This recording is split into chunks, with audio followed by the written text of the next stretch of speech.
जैसा कि दोस्तों मैं आप सभी को BHU BSc एंट्रेंस एग्ज़ाम की तैयारी करा रहा हूं और ये हमारा बायोलॉजी से रिलेटेड टेस्ट सीरीज़ नंबर 20 है और हमारा आज का टॉपिक है आणविक वंशागत यानी कि मॉलिक्यूलर बेसिस ऑफ इनहेरिटेंस। तो आज का वीडियो आपके लिए मोस्ट इंपॉर्टेंट होने वाला है क्योंकि इस टॉपिक से आपके आने वाले एग्ज़ाम में बहुत सारे क्वेश्चन बनते हैं और मैंने कुछ ऐसे क्वेश्चन है जिसको न्यूमेरिकली सॉल्व कराया है क्योंकि न्यूमेरिकल बेस्ड क्वेश्चन भी इसमें पूछे जाते हैं। तो सभी क्वेश्चन मोस्ट इंपॉर्टेंट है, खासकर आपके जो न्यूमेरिकल बेस्ड क्वेश्चन है उन्हें देखना न भूलेगा। और आज का टॉपिक लंबा होने की वजह से मैंने इसे 2 पार्ट में डिवाइड किया है, सेट 1 और सेट 2 में। तो आइए वीडियो को स्टार्ट करते हैं और ये हमारा आज का सेट 1 है। तो चलते हैं अपने पहले क्वेश्चन की ओर। क्वेश्चन नंबर फर्स्ट है, who performed the transformation experiment in bacteria. तो आपको बताना है कि सबसे पहले बैक्टीरिया में ट्रांसफॉर्मेशन सेक्सुअल रिप्रोडक्शन किसने खोजा था। तो राइट ऑप्शन है ऑप्शन बी, फ्रेडरिक ग्रिफिथ ने।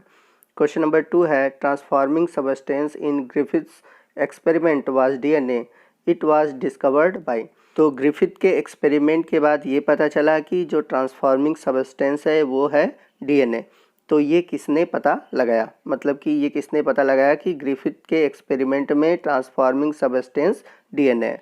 तो राइट ऑप्शन है ऑप्शन डी, एवरी, मैक्लियोड और मैकार्थी। चलते हैं क्वेश्चन नंबर 3 की ओर, एवरी एट ऑल यूज्ड।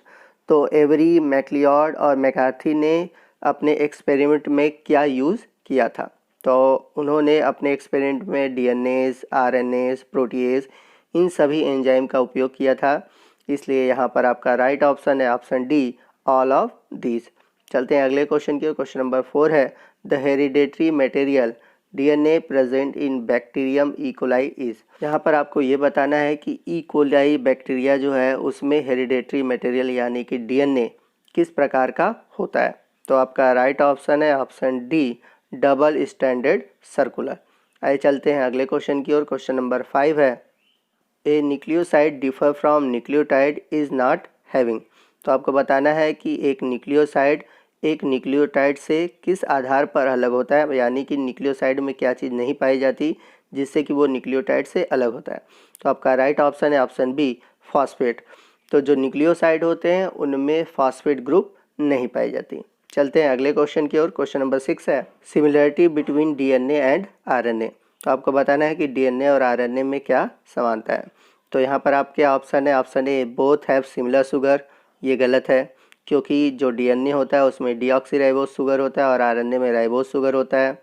दूसरा ऑप्शन है, बोथ आर जेनेटिक मटेरियल। ये भी गलत है। तो इस ऑप्शन में डीएनए तो लगभग एनिमल, प्लांट सभी में जेनेटिक मटेरियल होता है, बट आरएनए सिर्फ वायरसों में ही लगभग जेनेटिक मटेरियल के रूप में पाया जाता है। तो ये भी ऑप्शन गलत है। ऑप्शन सी की बात करते हैं, बोथ हैव सिमिलर पिरिमिडिन्स। ये भी गलत है, अलग अलग होते हैं।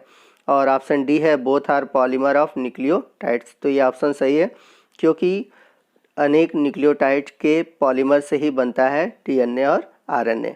तो ये ऑप्शन आपका सही है, option D, both are polymers of nucleotides. Question number 7 है, nucleotides arrangement in DNA can be study by. तो आपको बताना है कि डीएनए में जो न्यूक्लियोटाइड्स का अरेंजमेंट है वो किसके द्वारा देखा जाता है या किसके द्वारा अध्ययन किया जाता है। तो आपका राइट ऑप्शन है option D, X ray and crystallography. चलते हैं अगले क्वेश्चन की ओर। क्वेश्चन नंबर 8 है, DNA strand are anti parallel because of the presence of.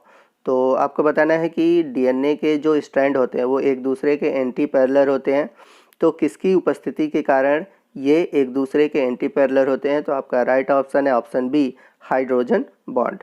चलते हैं अगले क्वेश्चन की ओर। क्वेश्चन नंबर 9 है, double hydrogen bond occur in DNA between.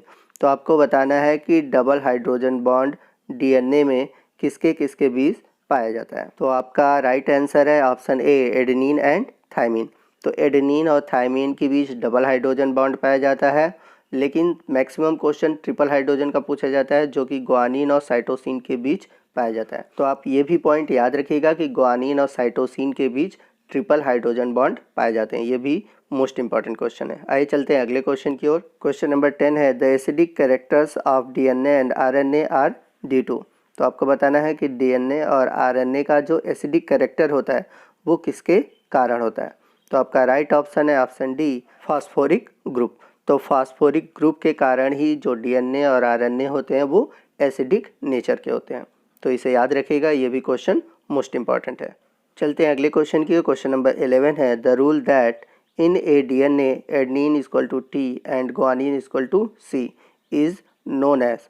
तो एक नियम जिसके अनुसार डीएनए में एडेनिन के बराबर थायमिन और गुआनिन के बराबर साइटोसिन होता है, तो आपको बताना है कि वो रूल कौन सा है। तो राइट ऑप्शन है ऑप्शन डी, चारगैप्स रूल। चलते हैं अगले क्वेश्चन की। क्वेश्चन नंबर 12 है if percentage of cytosine is 18% then percentage of adenine will be. तो आपको बताना है कि किसी पदार्थ में साइटोसिन 18% है तो एडेनिन का प्रतिशत कितना होगा। तो बहुत अच्छा क्वेश्चन है और ये कई बार एग्जाम में पूछा जाता है। तो राइट ऑप्शन है ऑप्शन ए, 32%। अब ये कैसा है मैं आपको सॉल्व करके बता देता हूँ, क्योंकि मैक्सिमम यूट्यूबर्स आपको सिर्फ आंसर बताते हैं, बट ये कैसे सॉल्व किया जाता है मैं आपको सॉल्व करके बताऊँगा। तो आइए देखते हैं कि कैसे ऐसे क्वेश्चन को सॉल्व किया जाता है। तो जैसा कि हम सभी जानते हैं किसी भी डीएनए में एडेनिन, थायमिन, गुआनिन और साइटोसिन होते हैं। तो यहाँ पर साइटोसिन का जो परसेंटेज दिया वो दिया है 18% और साइटोसिन हमेशा जुड़ता है गुआनिन से। तो साइटोसिन का जितना परसेंटेज होता है उतना गुआनिन का होता है। तो साइटोसिन का जो परसेंटेज है वो 18% है, तो गुआनिन का भी परसेंटेज कितना हो जाएगा 18%। यानी कि अगर हम टोटल कर दे दोनों को मिलाकर तो हो जाएगा 36%। अब बात करते हैं एडेनिन और थायमिन की। तो जब गुआनिन और साइटोसिन का जो टोटल परसेंटेज है वो है 36%, तो एडेनिन और थायमिन का क्या होगा, तो हम क्या करेंगे 100 में से इसको माइनस कर देंगे। तो जब 100 में से 36 को माइनस करेंगे तो हमारा कितना आएगा 64%। तो 64% में एडेनिन और थायमिन दोनों हैं। चूँकि दोनों का रेशियो बराबर होता है तो हम क्या करेंगे 64 में 2 से डिवाइड कर देंगे, तभी दोनों का आधा आधा आ जाएगा। तो 64 में जब हम 2 से डिवाइड करेंगे तो कितना आ जाएगा 32%। यानी कि एडेनिन 32% और थायमिन भी 32%। तो आप क्वेश्चन चाहे एडेनिन देता चाहे थायमिन, इसकी जगह थायमिन भी दे सकता था, तो थायमिन का भी परसेंटेज कितना होता 32% होता। आई होप आपको समझ में आ गया होगा कि कैसे इस तरह के क्वेश्चन को हम सॉल्व करेंगे। आइए चलते हैं अगले क्वेश्चन की। क्वेश्चन नंबर 13 है single stranded DNA is found in. तो आपको बताना है कि इनमें से किस में सिंगल स्ट्रैंडेड डीएनए यानी कि एक सूत्रीय डीएनए पाया जाता है। तो राइट ऑप्शन है ऑप्शन बी, 5 × 174। चलते हैं अगले क्वेश्चन की ओर। क्वेश्चन नंबर 14 है recipient of Nobel prize for DNA double helix are. तो सिंपल सा क्वेश्चन है, पूछा गया है कि डीएनए की डबल हेलिक्स स्ट्रक्चर के लिए किसे नोबेल प्राइज़ दिया गया था। तो राइट ऑप्शन है option A, Watson and Crick. और इस क्वेश्चन में एक और चीज़ याद रखिएगा कि वाटसन और क्रिक ने जो डीएनए खोजा था वो डीएनए था बी डीएनए। चलते अगले क्वेश्चन की ओर। क्वेश्चन नंबर 15 है the process of DNA replication is. तो आपको बताना है कि जो डीएनए की द्विगुणन की प्रक्रिया होती है वो किस प्रकार की होती है। तो राइट ऑप्शन है ऑप्शन डी, सेमी कंजर्वेशन। चलते हैं अगले क्वेश्चन की ओर। क्वेश्चन नंबर 16 है semi conservation replication of DNA using nitrogen 15 was confirmed bye.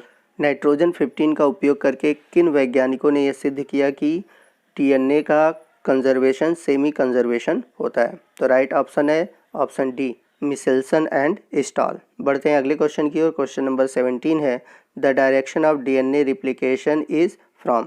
तो डीएनए का जो रिप्लिकेशन होता है यानी कि जो द्विगुणन होता है वो किस साइड से किस साइड यानी कि किस डायरेक्शन से किस डायरेक्शन की ओर होता है। तो राइट ऑप्शन है option B, 5 primer end towards 2 3 primer ends. तो याद रखिएगा कि जो डीएनए का रिप्लिकेशन होता है वो हमेशा 5 प्राइमर इंड से 3 प्राइमर इंड की ओर होता है।